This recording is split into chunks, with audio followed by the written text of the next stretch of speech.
فاجر، یہ مردود قسم کا آدمی، ننگا، یہ جاہل کیا کرتا ہے؟ یہ کیا کر سکتا ہے؟ دعویٰ کر رہا میں تیری دکان پر، یہ کیا کر سکتا ہے؟ حضرت نے فرمایا کہ میں نے اس فقیر کے باطن پر نظر ڈالی ہے، میں نے اس فقیر کے گرو رہ گئے، چیلا شکر ہو گئے۔ اس نے کہا میں نے اس فقیر کے باطن پر نظر ڈالی کہ کچھ ہے بھی، معلوم ہوا کہ یہ بالکل خالی ہے، یہ بالکل خالی ہے۔ پھر اس کے شیخ کو دیکھا، میں نے اسے بھی خالی پایا۔ پھر اس کے شیخ کو دیکھا، اسے بھی خالی پایا۔ پھر اس شیخ کے شیخ کو دیکھا، اسے میں نے اہل اللہ پایا۔ تو دیکھا کہ وہ منتظر کھڑے ہیں کہ کب اس ننگے کی، بے شرع جاہل فاسق و فاجر کی زبان سے کب نکلے اور کب وہ دکان پلٹ دیں۔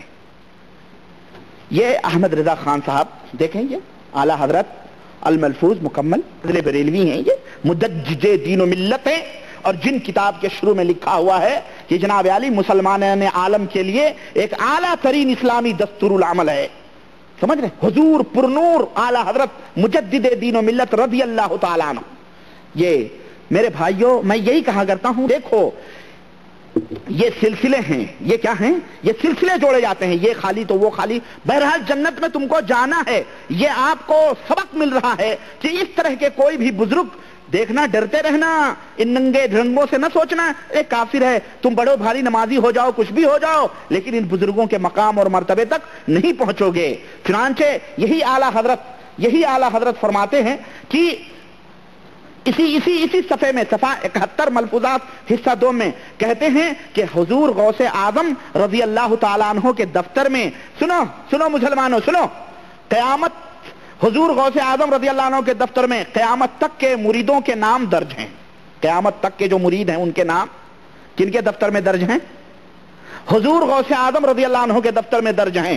جس قدر غلامی میں یہ آنے والے ہیں، حضور پرنور رضی اللہ تعالیٰ عنہ فرماتے ہیں کہ اللہ تعالیٰ نے مجھے دفتر عطا فرمایا ہے جو منتہائے نظر تک وسیع، اور اس میں قیامت تک کے میرے مریدین کے نام تھے، اور مجھ سے فرمایا وَهَبْتُهُمْ لَكَ، میں نے یہ سب تمہیں بخش دیے ہیں، جاؤ اب تم مرضی ہے، جاؤ جہاں بھی جس طرح سے چاہو اس طرح سے کرو۔ تو یہ ہے حضرات، یہ غوثیت کا مقام اور قطبیت کا مرتبہ ہے، یہ جس طرح سے یہ بتایا جاتا ہے۔ تو میں عرض یہ کر رہا تھا کہ یہ اجازت ضروری ہے، ولی کی، پیر اور مرشد کی اجازت یہ ضروری ہے۔ اسی طرح سے تیسرا درجہ جو آتا ہے بیعت کا آتا ہے۔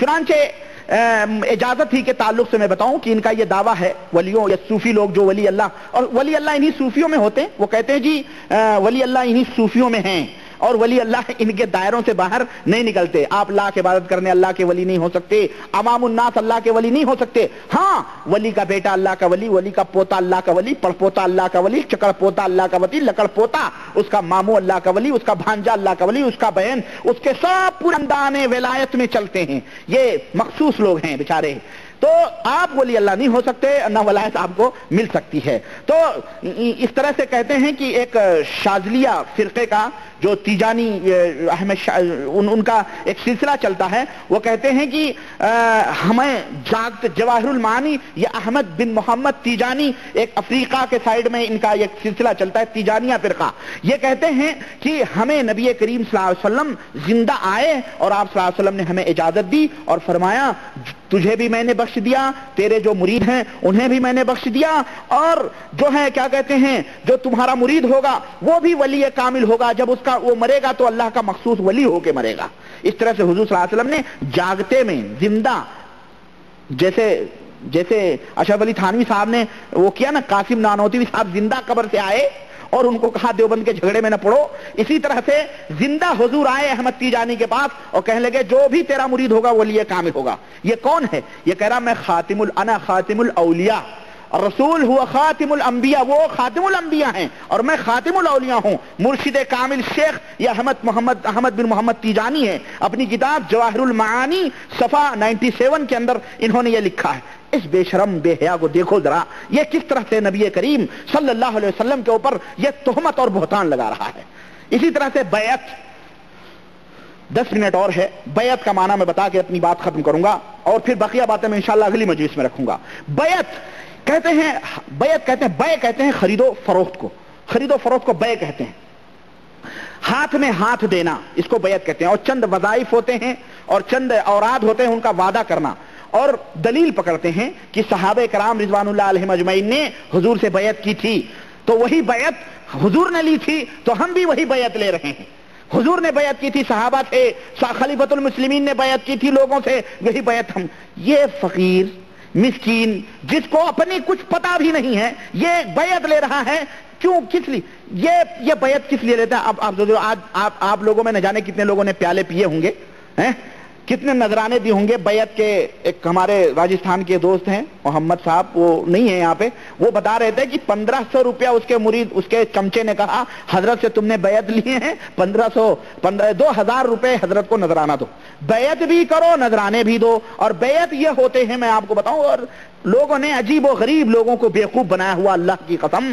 بیعت اپنے نفس کو اپنی ضمیر کو بیچ دینا شیخ کے ہاتھوں میں, اس طرح سے جیسے کہ جو ہے میت جو ہوتی ہے, میت دھلنے والے کے سامنے میت ہوتی ہے, اسی طرح سے اپنے آپ کو شیخ کے سامنے رکھنا. اور کہتے ہیں یہ نبی کریم صلی اللہ علیہ وسلم نے اپنے صحابہ سے بیعت کی تھی, وہی سلسلہ ہم بھی چل رہے ہیں. وہ بیعت ہوتی تھی اللہ کی راہ میں جہاد کرنے کے لیے, لتکون کلمۃ اللہ ہی العلیٰ, وہ بیعت ہوتی تھی تاکہ اپنے جان کی بازی لگا کر اللہ کے کلمے کو بلند کیا جائے, اللہ کے دین کو غالب کیا جائے, وہ بیعت ہوتی تھی. یہ بیعت چور کر رہا ہے لوگوں کی جیبوں میں ڈاکہ ڈھانی کرنے کے لیے, ڈاکہ مارنے کے لیے, لوگوں کو غلام بنانے کے لیے, اپنی عقیدت اور ارادت کے نام پر ہر سال فاتحہ اور شیرنی دلانے کے لیے, بابا کے عرس پہ حاضری کے لیے, اس کے غلوں میں سے زکات اور صدقات وصول کرنے کے لیے. یہ کہاں راجہ بھوج, کہاں گنگوا تیلی, یہ کہاں سے کہاں حضور کے صلی اللہ علیہ وسلم کی بیعت کی مثال دے رہا ہے. یہ نالائق,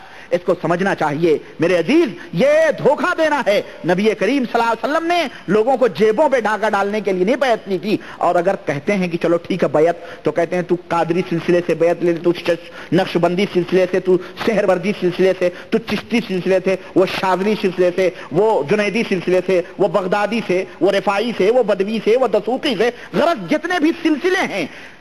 اللہ کے رسول صلی اللہ علیہ وسلم نے فرمایا ہے کہ اگر ایک دفعہ ایک ملک میں ایک امیر بیعت کرے, اگر اس کے مقابل دوسرا کھڑا ہوا بیعت کے لیے, فقتلوا احدہما, تو ان میں سے ایک کو قتل کر دو. ایک کو کیا کر دو؟ حضور نے فرمایا کہ مسلمان ایک امیر کی بیعت پہ متفق رہیں, اگر دوسرا بیعت کے لیے آواز اٹھا رہا ہے تو اس کو کیا کر دیا جائے؟ قتل کر دیا جائے. نافذ کرو اس قانون کو. اگر یہ نبی کریم صلی اللہ علیہ وسلم کی بیعت کی طرح کتنے مرشدین قتل ہوں گے, پھر تو کیوں بیعت رہا؟ گھر گھر, محلے محلے, شہر شہر میں بیعتیں ہو رہی ہیں. وہ فلانا سجادہ نشین اس بابے کی بیعت رہا, فلانا پیر ہے اس کی بیعت ہے, وہ فلانا پیر ہے اس کی بیعت, فلانا پیر اس کی بیعت, فلانا حضرت بیعت لے رہے ہیں, فلانا قبلہ بیعت لے رہے ہیں, فلانا کعبہ بیعت لے رہے ہیں, سب بیعتیں لے رہے ہیں. امیر المومنین ایک ہونا چاہیے, بقیہ کو قتل کر دیا جائے. یہ نبی کریم صلی اللہ علیہ وسلم کی سنت ہے. اس کے اوپر نہیں پیروں کی نظر ہوتی؟ بولو اگر یہ شرعی بیعت ہے جو صحابہ کرام کی بیعت ہے تو بتاؤ مجھے, اللہ کے رسول صلی اللہ علیہ وسلم نے تو قتل کا حکم دیا ہے, تو تیرے ہاتھ پہ بیعت کروں اور دوسرا بھی کرا اس کے ہاتھ پہ بیعت کرو, وہ بھی جنت میں لے جائے گا. حضرت ابو بکر صدیق نے اپنی بیعت لی تھی, حضرت ابو بکر نے اپنی بیعت لی تھی نبی کریم صلی اللہ علیہ وسلم کی وفات کے بعد میں. حضرت عمر نے بیعت نہیں کی تھی, حضرت عثمان غنی نے بیعت نہیں لی تھی, حضرت علی ابن ابی طالب نے بیعت نہیں لی تھی, کسی نے بیعت نہیں لی تھی. کیوں؟ امیر المومنین ایک موجود ہیں. یہ کہاں سے بیعت؟ اور بیعت کیا ہے میں آپ کو بتاؤں, بہرحال معاملہ لمبا ہو جائے گا. کہتے ہیں کہ یہ بیعت کے طریقے ہیں جس کی آڑ میں لوگوں کی جیبوں پہ ڈاکے ڈالے جاتے ہیں اور لوگوں کے مال گھسیٹے جاتے ہیں اپنے گھروں کے لیے. اور بیعت کا تعلق میں آپ کو بتاؤں گا انشاءاللہ تبارک تعالیٰ. وقت نہیں ہے میرے پاس, 10:30 ہو رہے ہیں. میں یہ بیعت کا جو مسئلہ ہے یہ کچھ واقعات اس تعلق سے ہیں اور وہ بھی میں انشاءاللہ تعالیٰ آپ کے سامنے رکھوں گا اگلی مجلس میں. بڑے دلچسپ صوفیوں کے واقعات ہیں. میں تو لے کے آیا تھا اللہ کی قسم, لیکن کیا بتاؤں یار, وقت ہی نہیں رہتا ہے. میرے پاس عجیب و غریب کتابیں تھیں. یہ خواجہ غریب النواز کی یہ کتاب تھی جواہر الکلم جو ہے بندہ خواجہ سید محمد گیسو دراز حسینی کی. انشاءاللہ تعالی کوئی بات نہیں، آج یہ مجلس میں نہیں دوسری مجلس میں ہمیں پوری کرنے کی کوشش